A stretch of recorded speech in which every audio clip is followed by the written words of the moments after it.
Pro Football Playbook, presented by the Pigskin Podcast Network. Your source for team news, draft needs, player profiles and rankings, full Senior Bowl, Combine, and NFL draft coverage. News, analysis, discussion. It's in the playbook. Now, here is your host, sports journalist Bill Alvstad, and featured analyst Keith Myers.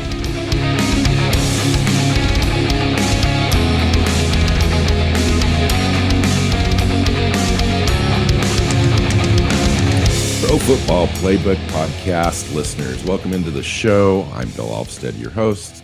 Keith Myers is your co-host. We're talking NFL draft, some Will and Mike linebackers today. Keith, good morning.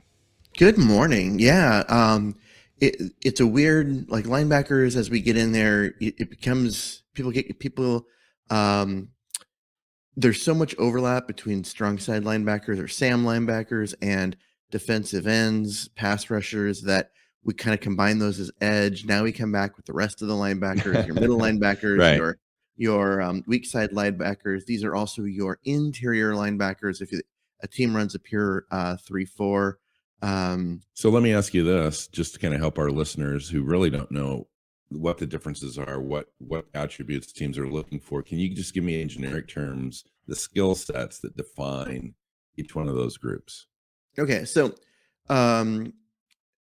so the ones we've already done with the strong side linebackers, it's really their strength is kind of an issue. You want them to be able to set an edge and not let the running back get outside on running plays. They also have to be able to rush the passer effectively, and occasionally drop back into coverage and cover a tight end or a running back. So they're kind of jack of all trades guys that have to do all of that. And usually on the larger side, height, weight, speed guys. You want them. Yeah, that's the part of setting the edge. You want them to be bigger. They don't necessarily have bigger, to be bigger as in 240 on the small side to 255 on the large side, 260 maybe. Yeah, if they're really super athletic. Okay, so and then what about like Mike's and Will's? What are you looking for there? So Mike linebackers, they're your middle linebacker, right? Right, because that's where the names come from. With Mike, Will, and Sam is middle. Yes. It's middle, weak, and strong. So your middle linebackers, these guys are going to be your tackling machines. You want guys that are durable, and they're instinctual. They can fight through traffic to get to a lane. They are very sure tackles. Speed is secondary, but you want it because otherwise they're making the tackle 3 yards downfield instead of in the hole right at the line of scrimmage. Agility. So you want guys that can jump over traffic and garbage on the ground, and all that. Yeah. Your will linebackers can be smaller. These are the guys that can these are the guys that you're going to see some at like 230. Sometimes you'll get a good one who's even like 225. Both Mike and Will, they might blitz occasionally, but they're not a pure pass rusher where you're going to put their hand in the ground and come after the quarterback. But these are guys that you really want to be able to cover. Your will linebacker is going to be usually going to end up picking up the running back as they come out. Occasionally a tight end if there's in a multi-tight end form, and sometimes they end up, just because of what the offense does, they end up in the slot covering someone out there, especially like if it's a tight end that moves, right, a move tight end or a joker, and they'll that moves out into the slot. You'll have your weak side linebacker go out there and cover them out in space. So they've got to be really good in space. Really agile, and they are going to need speed to get downfield.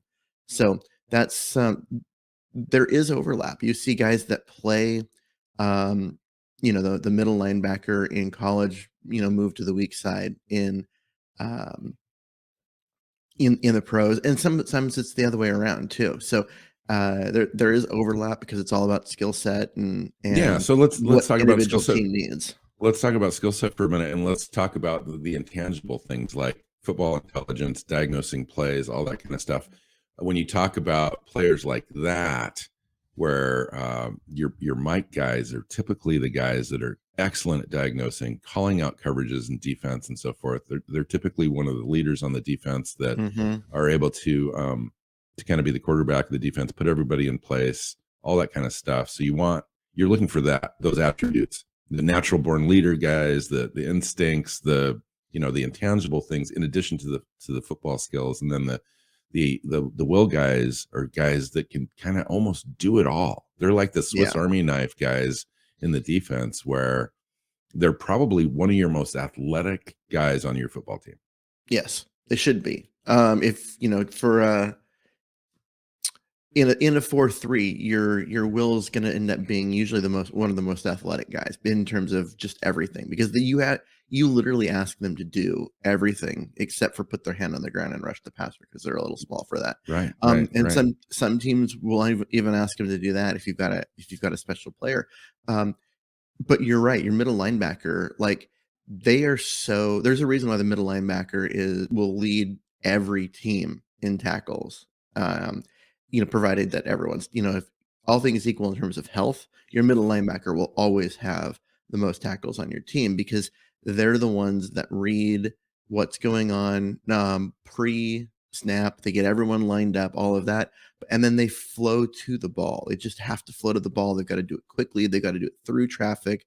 They've got to fight off blocks sometimes to get there, but they've got to get there, because the defense is designed for them to get there. And if they don't, then it ends up as a big play. So, yeah. So this is, other than being our favorite time of the year, outside of when teams actually play on Sunday, we really enjoy the off-season process from the top down in the NFL, because there's so much going on all year. And that's, when we originally got together and decided we were going to have a podcast, it was because we enjoyed talking about football, but we enjoyed talking about it like 52 weeks out of the year. There wasn't really any dead time. We kind of enjoy this process of evaluation of team needs. There's so many different avenues that you can evaluate players. You've got, the regular season, but then you've got all these bowl games lined up, specifically like the Senior Bowl. Jim Nagy does a great job at reinventing that bowl game and really kind of bringing it into the modern age of social media and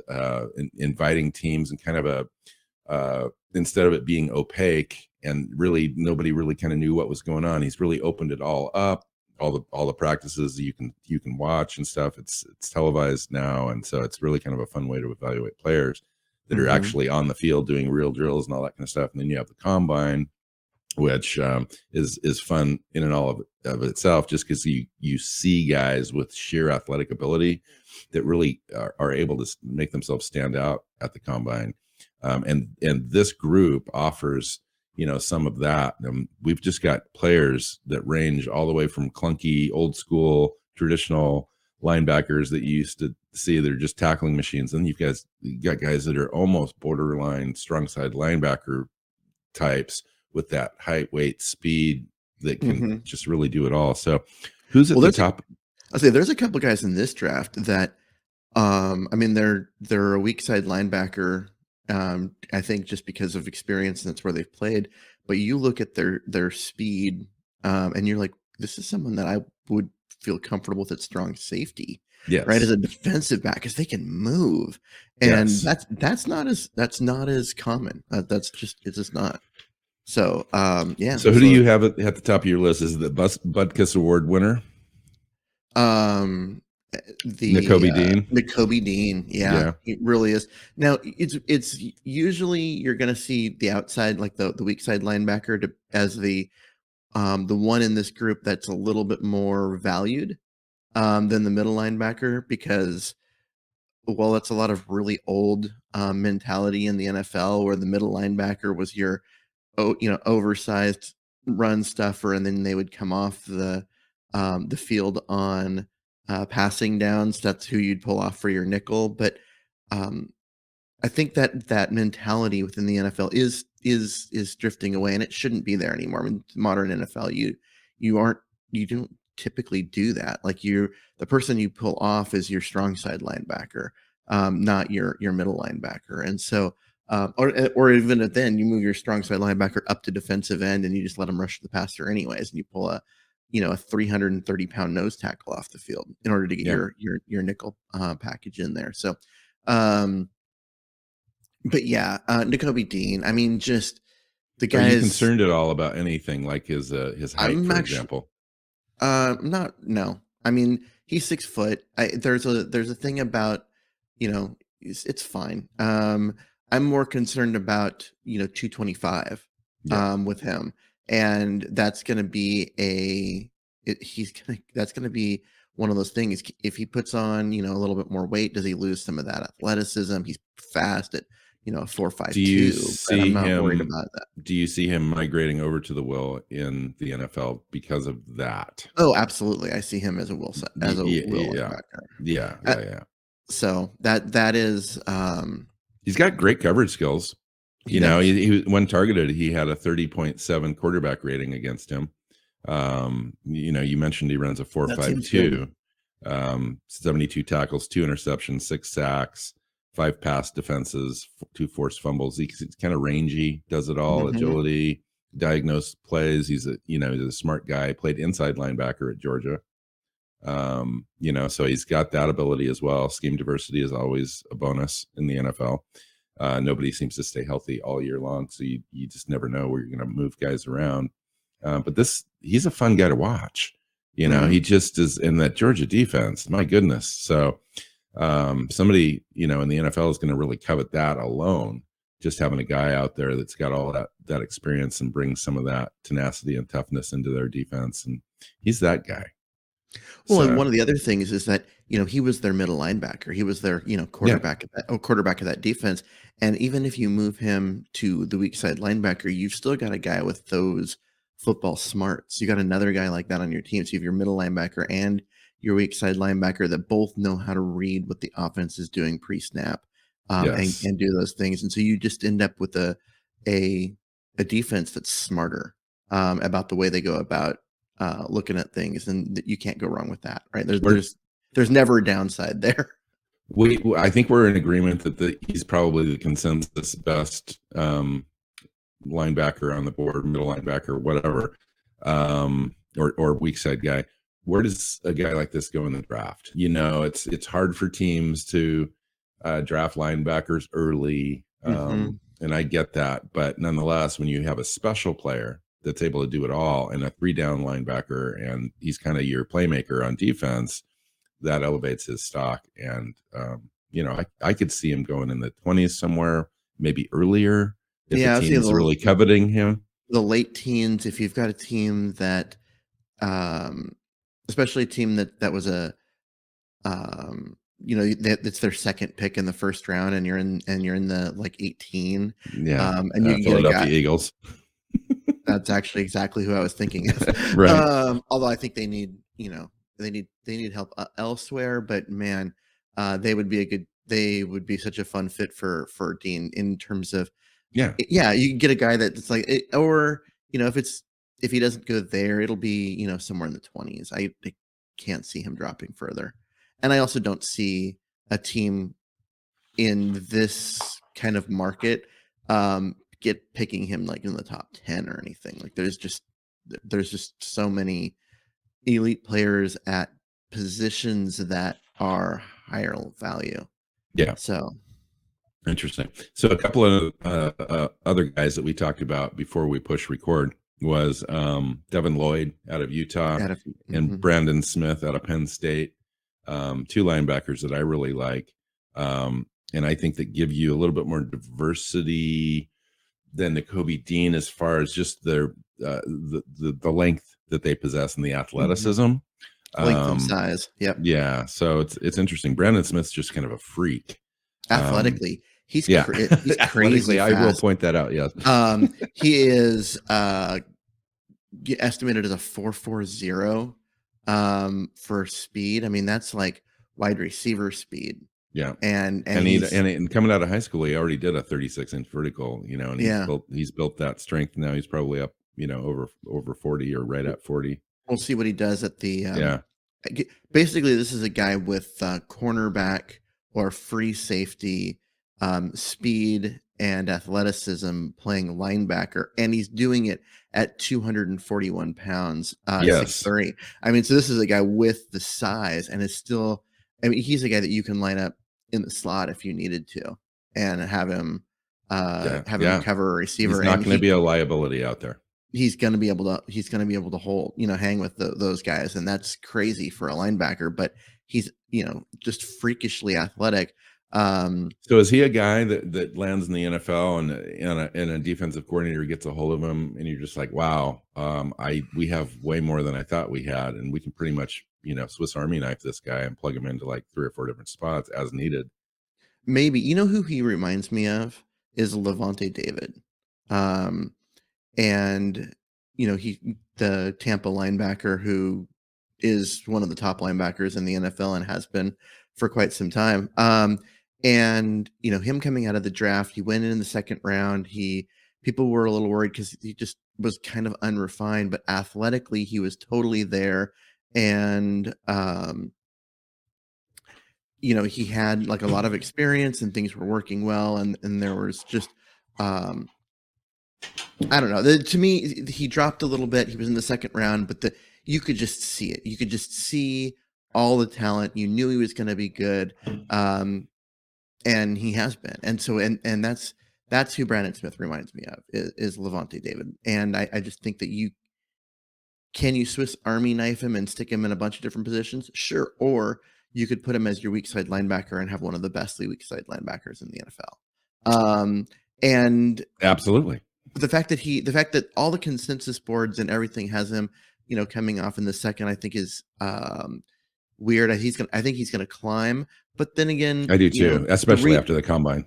Yeah, the reason why he is where he's at is, because there's been some missed tackles and there's been some, things like that. So it only helps if your athleticism only helps you get in position if you actually make the play when you're there. And so he's a guy that needs a little coaching and development, but so here's a guy that hard to do anything wrong with that. So Devin Lloyd out of Utah is kind of your prototypical inside linebacker. There's a couple drawbacks for Devin Lloyd. His speed, he's only reported to run a 4.7 40. So that's a little bit borderline that you want there in the middle. And then he's a 5th-year junior. So he's going to be a little older of a prospect, 6'3", 235. But he's every bit as good of a linebacker as these other guys. He's just a little bit more confined, I think, into a middle of the defense, which is not a bad thing. I mean, you're going to plug this guy in. He could be your middle linebacker for 10 years. Yeah. I mean, and very sure tackler. And, got that length, got that agility. He's got a guy. I do think he fits in as a middle linebacker, because his ability to work through traffic and to get off blocks is really, really strong. And so he's going to be in there. He's going to be one of those tackling machines that just ranks up a whole bunch of tackles every year. And he has other skill sets. You mentioned the tackling. He's a great tackler, but he also can blitz. He's good at diagnosing it. He's good at getting the jump on those sorts of things. Had 8 sacks last year, 1 forced fumble, good in coverage, got 4 interceptions, 6 pass defense. I mean, he's not terrible at, and he's athletic enough where he can go and do those things. But he's definitely more of a diagnosed guy, sideline to sideline, agility, in traffic, all that kind of stuff. So he's great at those things. Yeah, I think a team that does a lot of zone coverage with their linebackers are going to like him, because he does all those things, and you don't have to worry about a running back just running away from him in coverage. And so, I mean, yeah, the speed is a concern, but it's not. He's got so many other things that he does well that right. It's all about how you use him. So I think he's going to be a early second round guy too, as well. So I was really interested in these next 2 players bringing up that. I was just wondering what you thought about these guys, Christian Harris out of Alabama and Damon Clark out of LSU. Both kind of, to me, in that second tier where they come off, maybe in the second, third round area. And Christian Harris is probably ready-made, more, as far as a guy that's a 3-year starter at Alabama. He's definitely a 3-down player in the NFL. You could put him at inside. He's also a will guy. Tackles, drops back into coverage, all that kind of stuff. He's really solid. And then Damon Clark, LSU. Well, really, he's had some experience as an underclassman, but he wasn't a starter per se. And then he just came on like gangbusters this year, basically equaled the production he had this year with the first 3 years of college. 136 tackles. I think he led all of college football in tackles, 2 forced fumbles, 5.5 sacks, interception, couple pass defenses, reportedly runs like a 4.5 40, 10% body fat, lateral mobility, athletic, all that kind of stuff. He just doesn't have quite the experience that some of the other guys have. However, he also doesn't have the mileage on his body as well coming out of college. Yeah, I mean, that's one of those things that you see guys like that drop a little bit on draft day more than you think they should, because NFL teams tend to be a little more leery about, the one-hit wonders. And so those players drop, so I could see him going, in the 3rd round in that range. And then you get a starter and a guy that can play and the thing is, though, Keith, when he gets to the combine, he's going to be one of the most athletic guys. Yeah, he could. Those guys tend to be valued because teams look at those guys as being special teams guys, and you always want to bring speed and athleticism onto your defense, and so they kind of jump the board a little bit. I'm curious where you have Chad Mumma out of Wyoming. Yeah, interesting. You look at a smaller school guy in Chad Mumma. He's got all the prototypical size that you're looking for at 245, 6'3", something like that. He's just a tackling and diagnosing machine. Agility, kind of sideline, typical old school kind of linebacker, right? But he's also got the coverage skills, all that kind of stuff too. If you need to, he can blitz. But he doesn't have the big school kind of experience and quality of opponent that he's facing consistently all the time. So you kind of have to project him, I think, more than some of these other guys. And so I'm looking at like a solid, 3rd and back of 3rd, 4th round kind of grade on him. And it really depends on how he does in like the Senior Bowl and the combine. He's a guy that I could see coming in at the Senior Bowl and just really impressing. And he's going to go from that late 3 up into the late 2 range, just because he kind of does everything well. It's hard to watch him and find weakness, but it's also one of those things where you don't know if he's special, right? He's good, really good, but is he special? And so I think he's going to be in that range in the late 2, maybe early 3.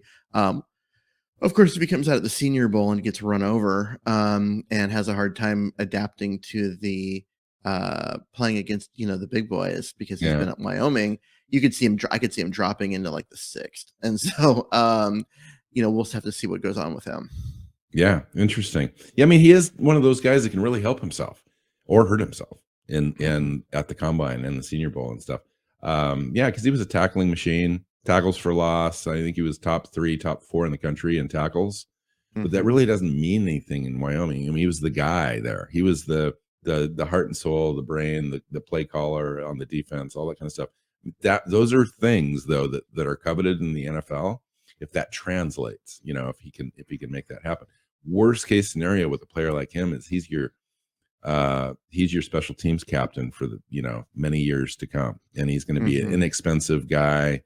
You'd be able to re-sign him after his 4-year deal. And, those sorts of guys are always attractive and good players on your team. He's kind of a natural born leader, all those attributes. Yeah. Make him valuable. He's one of those guys. You're right. The worst case scenario is he's your backup linebacker, your 4th or 5th linebacker on your roster, but he's a special teams ace and does those things. And I know those players aren't exciting for fans and whatever, but they're really important to NFL teams and how they put rosters together.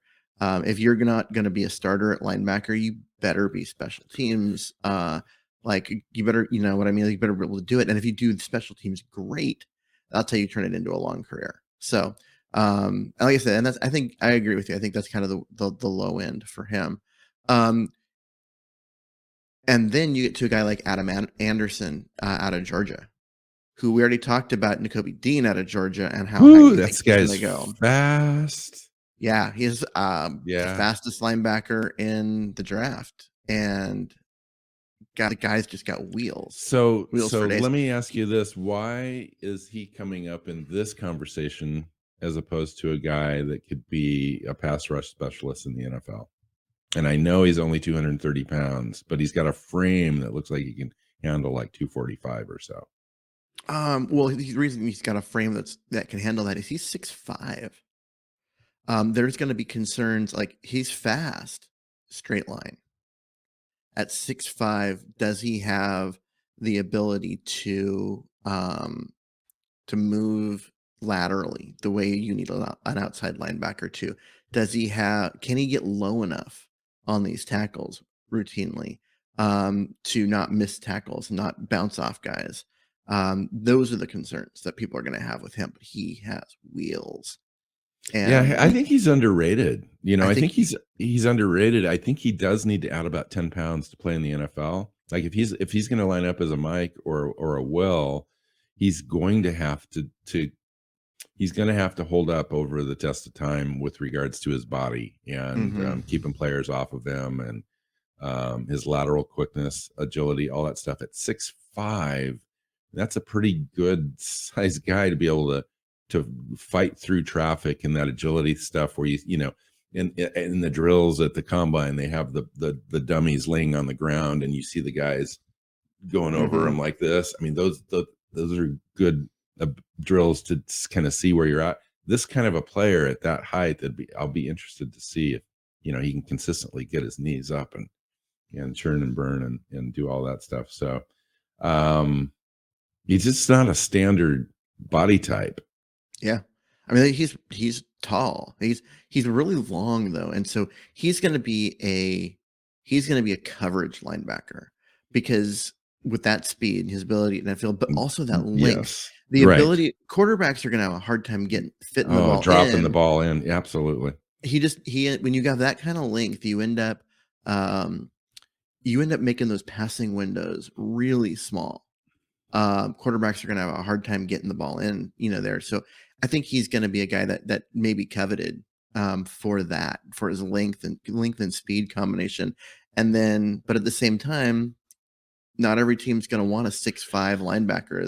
This is also, I hate mentioning this kind of stuff, but he's also kind of a red flag guy, and the reason for that is that he was accused of rape back in 2020 and was suspended by the team late.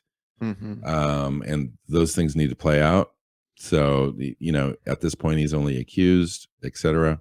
But the team wouldn't kick him off the team or suspend him if it wasn't credible. So it's something to watch. It would definitely be something that would affect his stock. Teams would obviously do their due diligence on looking into those sorts of allegations and all that kind of stuff. So anywho, yeah. The other thing at 6'5", 240, especially if you can get up to 245, somewhere in that range, I could see him being a defensive end. Yes. Right. Put him there.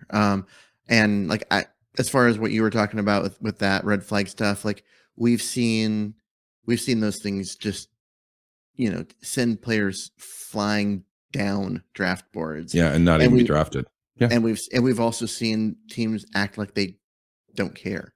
So I literally have no idea. True. So there's a whole host of other players, anywhere between the third and sixth round. You've got Zacoby McClain out of Auburn, Quay Walker out of Georgia.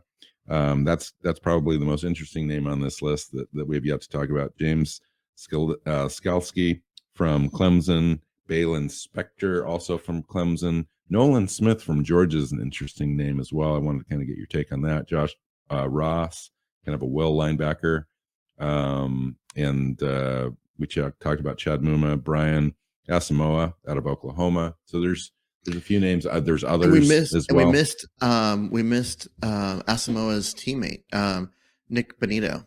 Yes. And who's actually, I think, the better prospect. We talk to him about him last week when we did as a strong defensive ends guy. As a strong side linebacker. He could also, at his size 240 and his speed, 255 or 455, I could see him, moving over and being a will as well. So he's a guy that definitely could fit into. Yes. Well, he's so athletic. Discussion. Yeah, exactly. Yeah. Right. Yeah. That's, so, when you talk about drafting a player like this, it's like a defensive coordinator's dream, because you just get a guy that you can just mold into whatever defensive scheme that you have, and you plug and play a player like that in where you have your greatest need. And so those are super valuable. How about like Quay Walker? What do you think? Inside linebacker at Georgia at 6'3", 245. So he's got the standard prototypical size, weight, speed, 49 tackles, 1.5 sacks, 1 pass defended. He's had so many good, solid players around him that his stats, were down a little bit, but solid player in the middle for Georgia.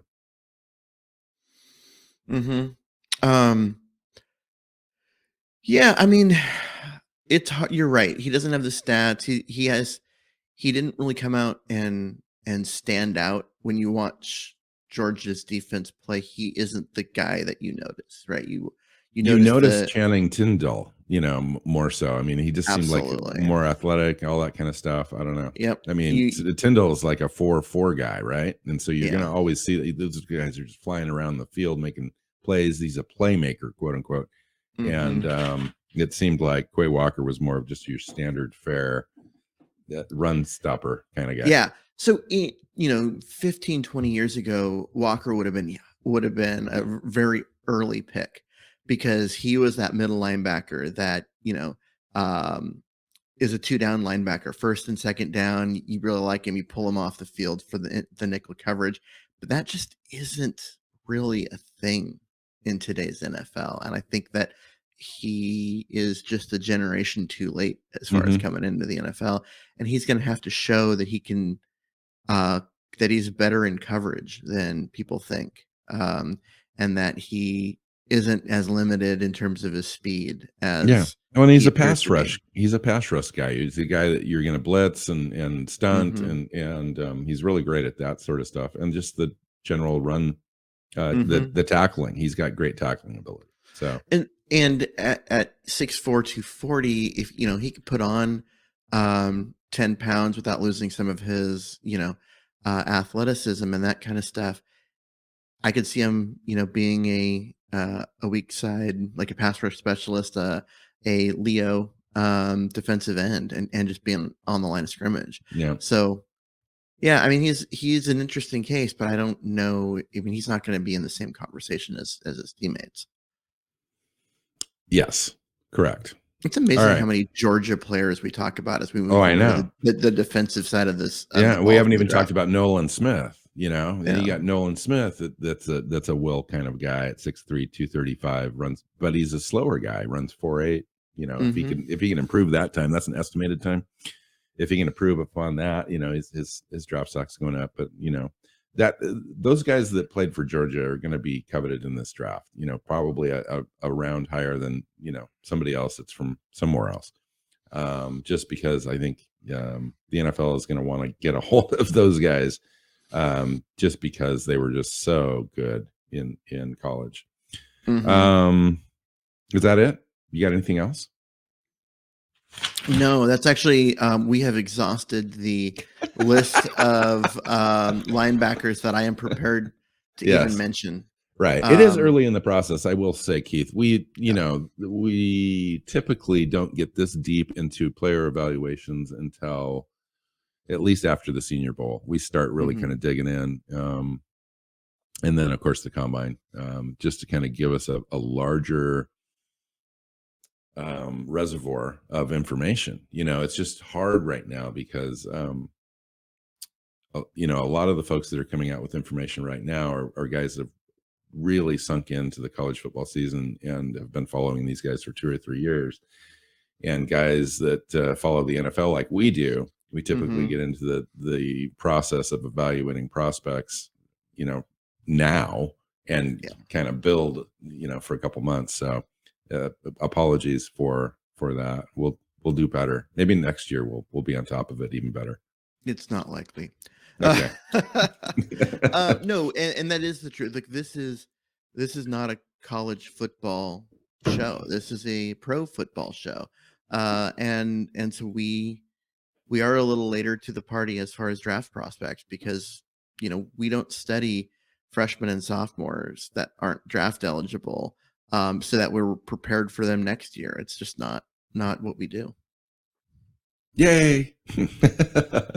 What? Exactly. That's perfect. We have NFL teams to study and contracts and salary cap stuff. And yes. Yeah. Yes. I know everyone's favorite topics. Yes. But this process is awesome for us because we do enjoy this process. And of course, by the time we're done at the end of April, we'll have a couple hundred players that we can talk about pretty much. So that's awesome. Okay. So this is it for this show. This is it for this week. Wrapping it up with Keith. You can find Keith on Twitter at Myers NFL.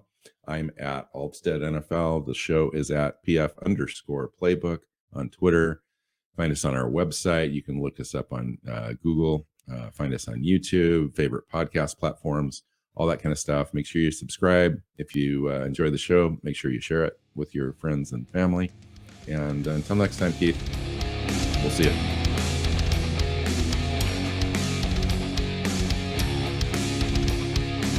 Thanks for listening to the Pro Football Playbook Podcast. Follow Keith at Myers NFL. Bill is at Alvstad NFL. The show is at PF_Playbook. Listen and subscribe on your favorite podcast app or YouTube and at our website, profootballplaybook.co.